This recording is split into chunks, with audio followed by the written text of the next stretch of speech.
আমাৰ গোৱালপাৰা জিলাৰ যিটো প্ৰাকৃতিক ভাৰসাম্য এই প্ৰাকৃতিক ভাৰসাম্যৰ বাবে হাছিলা বিল, উৰ্পদ বিল আৰু আমাৰ কুৰ্মী বিল এই তিনিটা জায়গা খুব কুমৰি বিল, কুমৰি, উৰ্পদ আৰু হাছিলা হাহিলা ঠিক আছে নামটো হাহিলাই কৰি দিম যদি আগত ৰেকৰ্ডত ঠিক আছে হয়। এই তিনিওটা জলাশয় আমাৰ গোৱালপাৰা জিলাৰ প্ৰাকৃতিক ভাৰসাম্যৰ বাবে খুব প্ৰয়োজনীয়। আমি ৰাজ্যৰ কেবিনেটে আমাৰ হাছিলা বিল আৰু উৰ্পদ বিলৰ এটা এৰিয়াটোক আমি বনাঞ্চললৈ ৰূপান্তৰ কৰাৰ বাবে ইতিমধ্যে প্ৰাৰম্ভিক কাম আৰম্ভ কৰিছোঁ। 3 মাহৰ ভিতৰত ৰাইজৰ মতামত আৰু শুনানি লৈ এই দুইখন বিলক আমি বনাঞ্চললৈ ৰূপান্তৰ কৰিম আৰু আমাৰ কুমৰি বিলখনকো আমি বনাঞ্চললৈ কৰাৰ বাবে আমি প্ৰস্তাৱ ৰাখিছোঁ। ইয়াত বনাঞ্চলৰ লগে লগে পৰ্যটনো হ'ব আৰু তাৰ বাবে ইতিমধ্যে পৰ্যটন উন্নয়ন নিগমে ইয়াৰ এখন টুৰিজিম মাষ্টাৰ প্লেন নিৰ্মাণ কৰিব। তাৰ বাবে ইতিমধ্যে মই তেওঁলোকক দায়িত্ব দিছোঁ। আজি মই নিজে এবাৰ চাই গ'লোঁ আৰু সেই ধৰণে আমি ব্যৱস্থাখিনি আমি আগবঢ়াই লৈ যাম আৰু মই ৰাইজৰ সহযোগিতা কামনা কৰিম।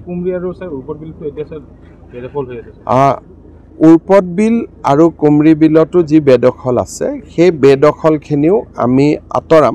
খালি মই ভাবোঁ যে বনাঞ্চললৈ ৰূপান্তৰ হোৱাৰ লগে লগে তাত কিছু ম্যাদী পট্টাও দিয়া আছে।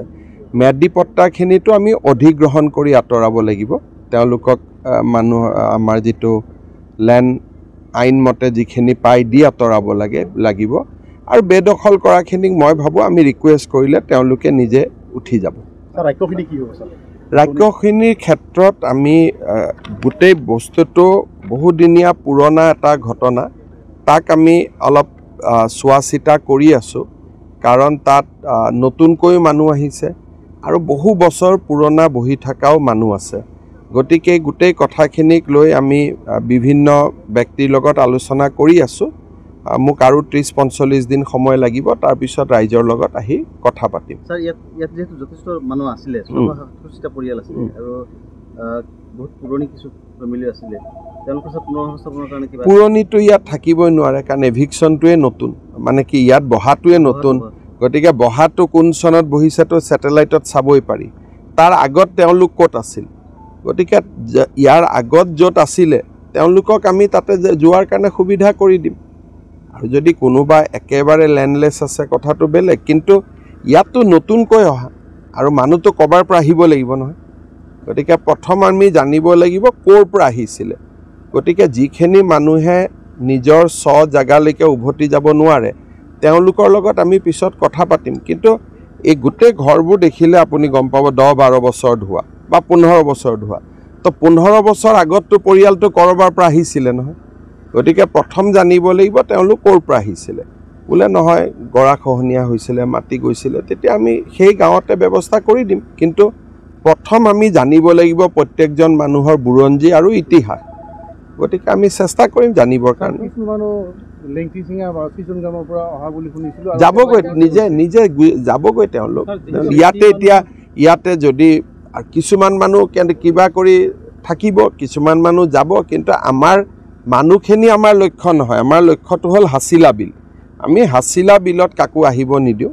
হাছিলা বিলখন আমি সংৰক্ষণ কৰিম। গতিকে আমাৰ লক্ষ্যটো মানুহখিনি নহয়, আমাৰ লক্ষ্যটো হ'ল হাছিলা বিল। এই যে আজি আপোনালোকে চিন্তা কৰকচোন, গুৱাহাটীৰ দীপৰ বিলখনত যদি এনেকৈ মানুহ বহি যায় কি ঘটনা হ'ব। গতিকে এইটো গোৱালপাৰা জিলাৰ ভালৰ কাৰণে, প্ৰাকৃতিক ভাৰসাম্যৰ কাৰণে এইবিলাক কৰা হৈছে। এতিয়া ৰাইজে সহযোগিতা কৰি থাকিলে লাহে লাহে আমি পৰ্যায়ক্ৰমে কৰি গৈ থাকিম। আৰু আমাৰ উদ্দেশ্যটো মানুহ নহয়, আমাৰ উদ্দেশ্যটো হ'ল মানুহক জীয়াই থকাৰ বাবে যিখিনি প্ৰয়োজন। আজি যদি গুৱাহাটীতে আমি যদি শিলখাকু বিলখন আগৰ পৰাই ৰাখিব পাৰিলোহেঁতেন, কেতিয়াও গুৱাহাটীত আধা পানী শিলখাকুৱে লৈ ল'লেহেঁতেন। গতিকে এইবোৰ আমাৰ একোটা সময়ত আমাৰ ব্যৰ্থতা। মানুহ যিখিনি আহিছে মই মানুহখিনিক দুখ নিদিওঁ। কোনোবা ৰাজনীতি কৰা মানুহে মাতি আনিছে ভোটৰ কাৰণে, গতিকে মানুহখিনিক বেয়া পাই লাভ নাই।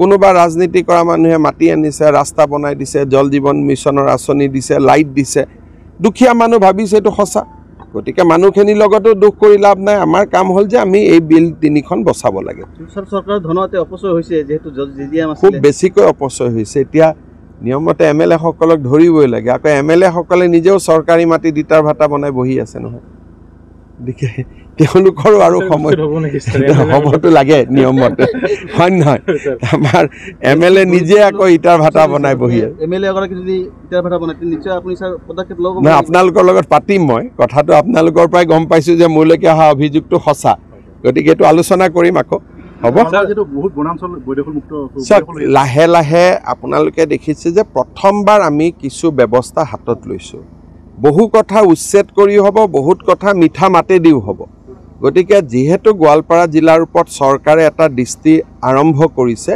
মই ভাবো বহুত সমস্যা নিজে নিজে সমাধান হৈ যাব গোৱালপাৰাটো লক্ষীপুৰত গো মাংস ওলাইছিলে সেইখিনিৰ ওপৰত মই কৈছোৱে নহয় যে এই গো মাংস ওলাই থকা বিজনেছটো আমি বন্ধ কৰি দিব লাগে নহ'লে কোনোবা মানুহে আকৌ গাহৰি মাংস দি দিব সেইকাৰণে যোনে কৰে তেওঁলোকে এইটো বুজি পাব লাগে যে এটা মাংস যদি হিন্দুৱে বেয়া পায় ইটো মাংস মুছলমানে বেয়া পায় গতিকে মুছলমানে বেয়া পোৱা মানুহ বেয়া পোৱা হিন্দুৱে বেয়া পোৱা মাংস যদি মুছলমানৰ জায়গাত আহে তে মুছলমানে বেয়া পোৱা মানুহ জায়গা বস্তুটো মুছলমান গাঁৱত আহিব সেইকাৰণে এইবিলাক যুদ্ধ কৰিবই নাপায় গৰু মাংস জায়গাত থাকক গৰু মাংস নামঘৰ মন্দিৰত আহিলে কোনবা দিনা নামঘৰ মন্দিৰৰ মানুহে গৈ মছজিদত গাহৰি মাংস ৰাখি দিব তেতিয়া কি হ'ব সেইকাৰণে আমি দুইটাই বিচাৰা নাই না গৰুৰ মাংস ওলাওক না গাহৰি মাংস ওলাওক এইবিলাক সব ভেজিটেৰিয়ান হৈ থাকিব লাগে তেতিয়া মানুহৰ স্বাস্থ্যও ভাল থাকে বেদখলকাৰী আছে তেওঁলোকক কি ক'ব স্যাৰ আপুনি মই বেদখলকাৰীসকলে মোক কিবা স্মাৰক পত্ৰ দিলে মই কথা পাতিম মুখ্যমন্ত্ৰীয়েতো চবৰ কথা শুনিব লাগিব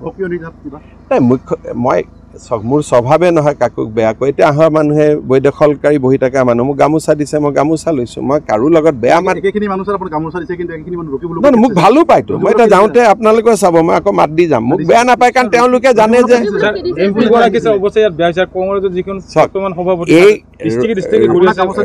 ৰকিবুল হুছেইন আৰু ৰচিদ মণ্ডলে ৰচিদ মলন্দন আমাৰ AK ৰচিদ আলমে তেওঁ চৰকাৰখনক চেলেঞ্জ কৰে এইটো কৰিবি আমি চাই ল'ম আৰে বাবা নিজে যেতিয়া আইনাৰ ঘৰত থাক তেতিয়া আৰু মানুহে গালি গালাজ কৰে নি নিজৰে ইটা ভাটা চৰকাৰী মাটিত আছে আকৌ তেওঁ বেলেগক চৰকাৰক চেলেঞ্জ দি আছে হয় নহয় গোৱালপাৰাত মানে কৃষি ভূমিবিলাক মানে ব্যাপক হাৰত মানে বাসগৃহলৈ পৰিৱৰ্তন হৈছে অলপমান ৰখক সেইবিলাকো চাই দিম আপোনালোকক মই অলপ নজৰ ৰাখিছোঁ লাহে লাহে ঠিক হৈ যাব গোৱালপাৰাত মেডিকেল কলেজ আহিব ৰাক্ষসিনী পাহাৰতো ডাঙৰ প্ৰজেক্ট আহিব লাহে লাহে জিলাখনৰ চেহেৰাটো বদলিব অলপ সময় দিয়ক